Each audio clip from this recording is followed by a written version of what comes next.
Hey guys, this is Feeling Twisty. I want to start today with a message I got from one of my listeners. She had heard the traffic jams and the imagination and sent me this message about her experience with traffic and imagination, which occurred separate from my episode. This happened to her before she had heard the episode, so I can't take credit for it, but it's really cool because it's a lot like what I went through. If you didn't hear my story of the traffic situation between the two cities, check it out. It's traffic jams and the imagination. And if you're from anywhere near here, you know it's a monster right now as they're working on the bridge between the two cities.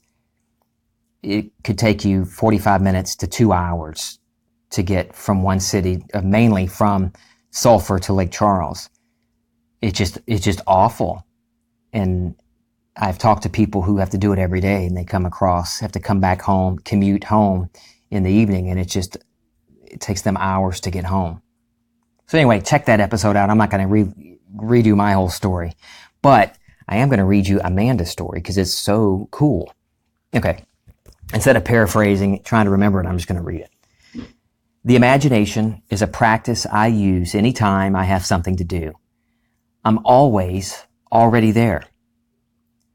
I got some dates mixed up yesterday, and I got a phone call saying, don't forget tonight at 6:15. I had to be at the country club in Lake Charles for a cotillion meeting, and I live in Sulphur. It was 5:55, and I had to be there for 6:15. I imagined myself there the whole way there. I imagined myself grabbing the microphone. I imagined what I would say to the cotillion parents and how it would go. I got there at 6:27, which is crazy coming from Sulphur at that time. Yes, it is, Amanda. I walked in, I sat down, and was called up about 5 minutes later. It was divinely perfect. Yes! I love that. Very similar to my story. Amanda already uses imagination. She already gets this. Neville Goddard talks about practicing the art of making there, here, and then, now. So what is it you want to be? Who do you want to be? What do you want? Money? Health? Happiness? A cool vacation? Like Amanda, maybe, just to get to her appointment across the river on time? It's all the same tools in imagination. You're doing the same thing. You're making there, here. Like in Amanda's story, she wasn't near Lake Charles. She was still coming from Sulphur. But she went into imagination, went within, put herself on stage at the microphone at the country club. She's in her car driving, but she made there, the country club, here. She put herself first person present tense at the microphone in the country club, looking out at the parents. She felt the reality of that. She felt the microphone in her hand. She felt it to be real. Like 2020 says, she felt it real.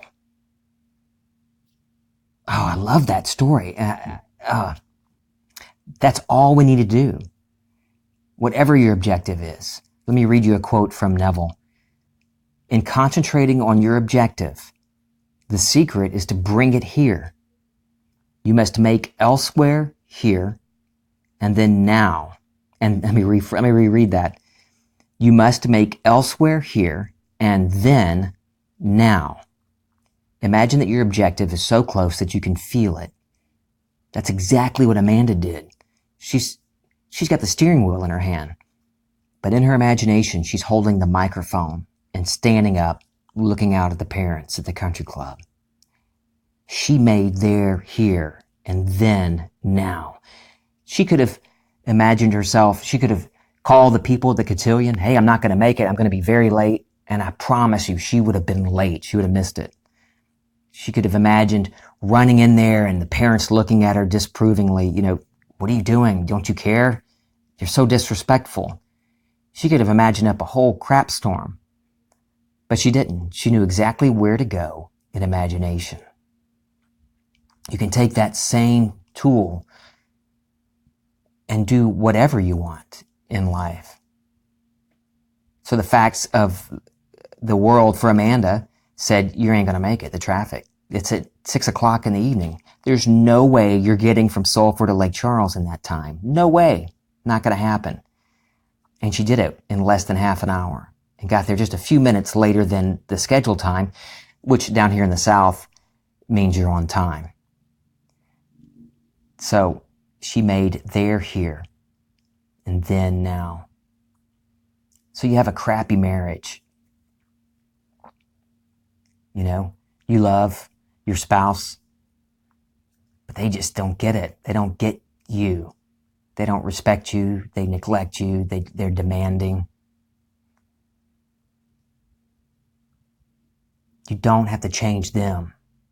You go within. You don't have to go within. You're not going anywhere. You are the silence. It's within you.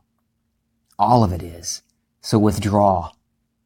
Withdraw your senses to what they're telling you on the outside. What would it feel like to have be loved and have a loving marriage? Don't make it about the spouse.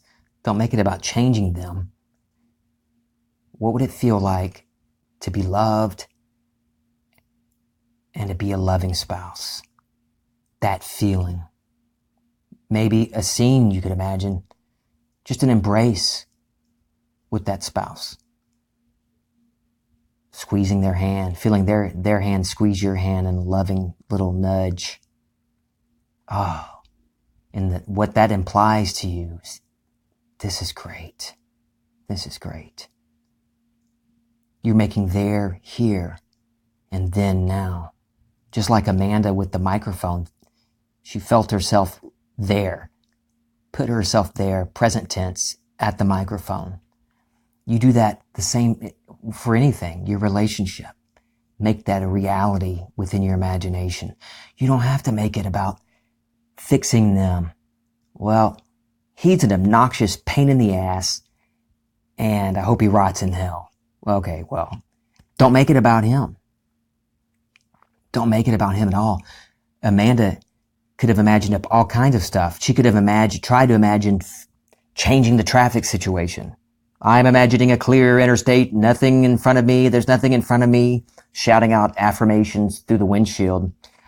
There is nothing in front of me. I am all powerful. No, she knows trying to imagine no traffic, no cars, sets up an immediate battle within her. She's already fighting, and that will get you nowhere. That's going to set you up for failure at achieving your desire. So don't make your relationship what you're imagining about them at all. Not at all. Like 2020 says, let us make this all about you. What do you want? How would it feel to you to be loved and to be loving? Not about them at all. What's that feeling? What you believe, your concept of yourself and your immediate environment is what you experience. And it will always be like that. It will always be. Good, bad, or indifferent, as Neville says. It's like the Old Testament says, I am, your I am. I am the Lord your God. I am the I am, your I am. I kill and I make alive. I wound and I heal. I make you broke and I make you rich. I'm paraphrasing. That's the translation according to Mike. But that's it. That I amness, that power within you, is indifferent to whether it's a good thing to you or a bad thing. If you believe it, if that's your concept of your world, that is exactly what you produce in the physical world. It's exactly it, and it's always going to be that, whether you know it or not, whether you continue blaming others or demanding they change. They have to change before I can be happy.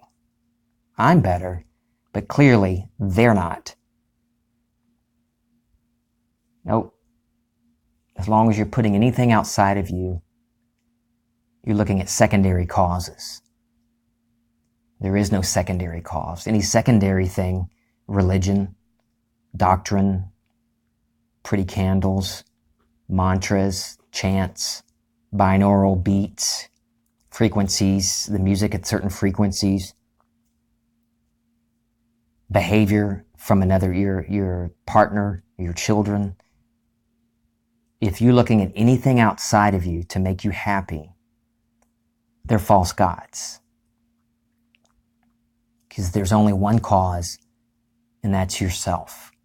Your concept of yourself, and that's what you experience. I don't know if you can hear my kids. My teenage son, one of my sons, is playing Dungeons and Dragons downstairs. I'm going to get to that in a second. So don't make it about anybody else. Like Amanda did, she could have made it about the traffic. She could have tried to imagine up anything. They canceled it. Cotillions canceled. Whew, then I'm not late. Traffic's clear. No traffic at all. I was the only one on the interstate. No, she just put herself there. Did not worry about the traffic. She put herself at the country club. Present tense, first person. She's there. She didn't see herself from a distance like viewing a movie. Like, oh, I'm watching the Amanda movie. Oh, look at me. I'm looking good up there at the microphone. No, she put herself at the mic, looking out from her own eyes at the crowd. Your own awareness is God. The I amness. There's nothing to point to. You, whatever your awareness, you're listening to this. You. Yeah. God's in you. God is you. Oh. So what are you going to imagine up for yourself? Don't make it about anything outside of you. What do you want? And feel it to be real within you. So anyway, downstairs, my son's playing Dungeons and Dragons. Oh, it's the devil. Back when I was a kid, there was no way my parents would have let me play Dungeons and Dragons in the house. I couldn't.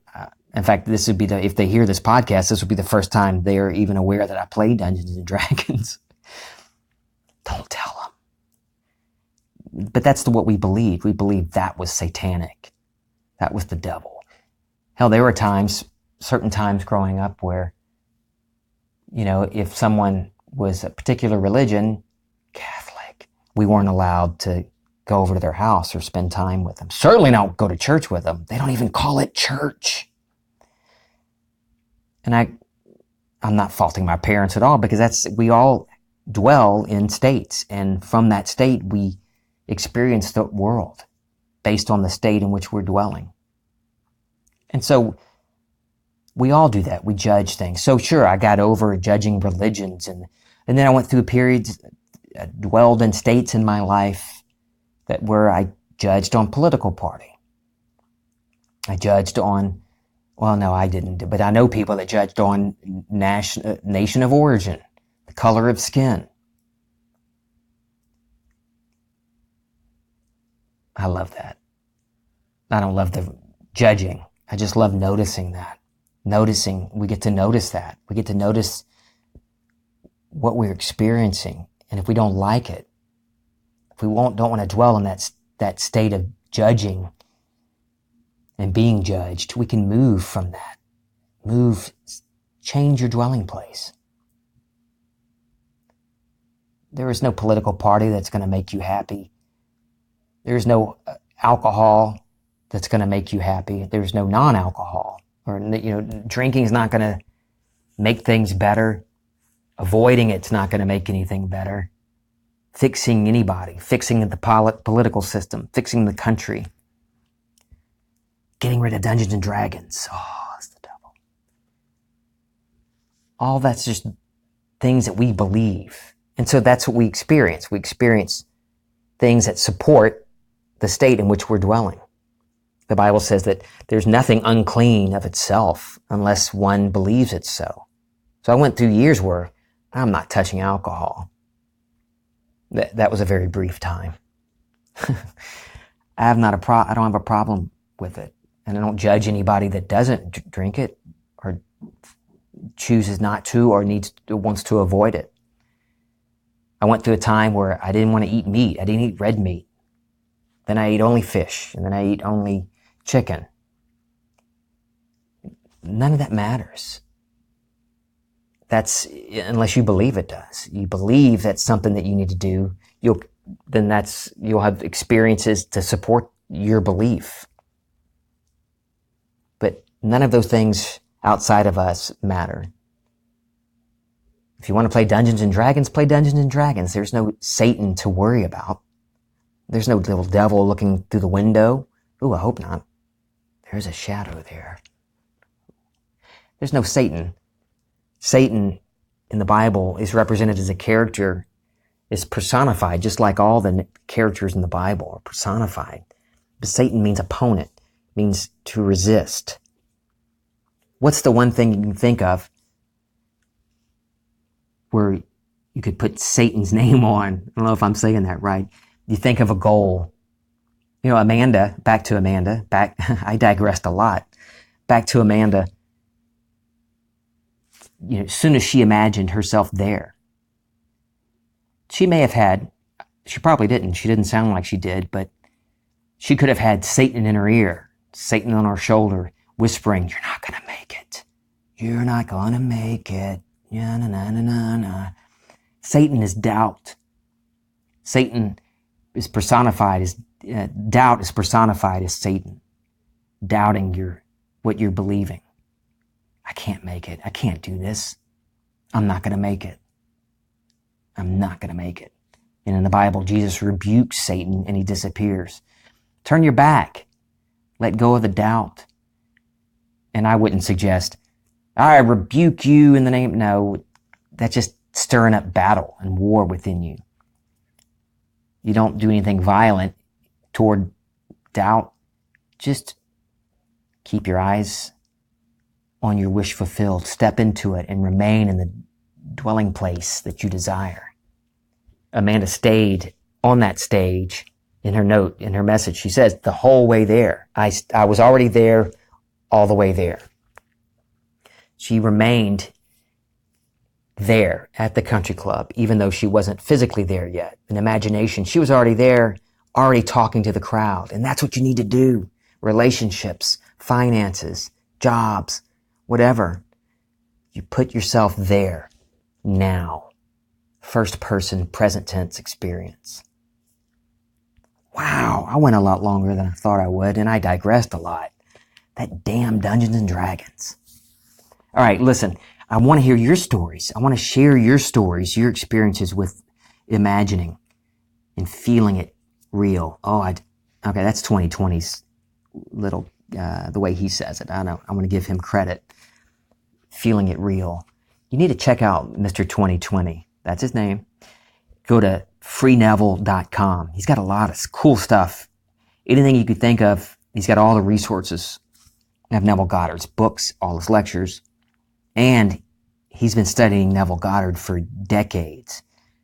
He's great. I love 2020 and his wife, Victoria, and the Maxwells, Andrew and Yasmin. It's just, they all lived not together, but they live near each other in Australia. I love these people. Never met them physically, but I've talked to them on live calls on the phone and through Facebook, and they're wonderful people.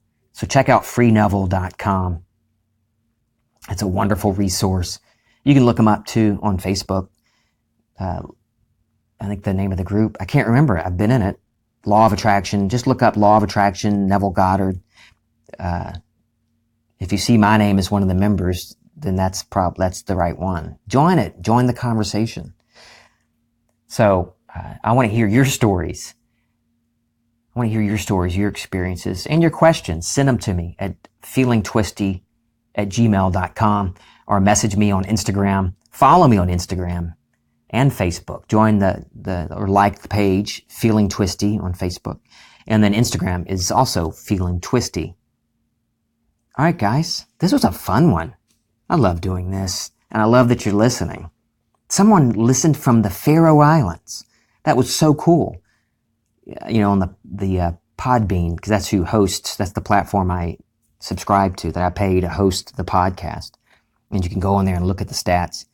I don't really want to get big on the numbers and looking at how many people are listening, because it doesn't matter. I just love talking about this, and this gives me a way to talk about it and share, other than just my family, and they appreciate this too. That I'm not just always talking to them. They will one day, but they don't listen. So far, my children haven't listened to any of the podcasts. They will one day. Maybe when I'm gone, when I've shed this garment, they'll play this at my funeral. The greatest hits, maybe. Where was I? I have no idea where I was talking about. Follow me, Instagram, Feeling Twisty, Facebook, Feeling Twisty, or send me emails, your questions and your stories, feelingtwisty@gmail.com. All right. Love you. This is Feeling Twisty.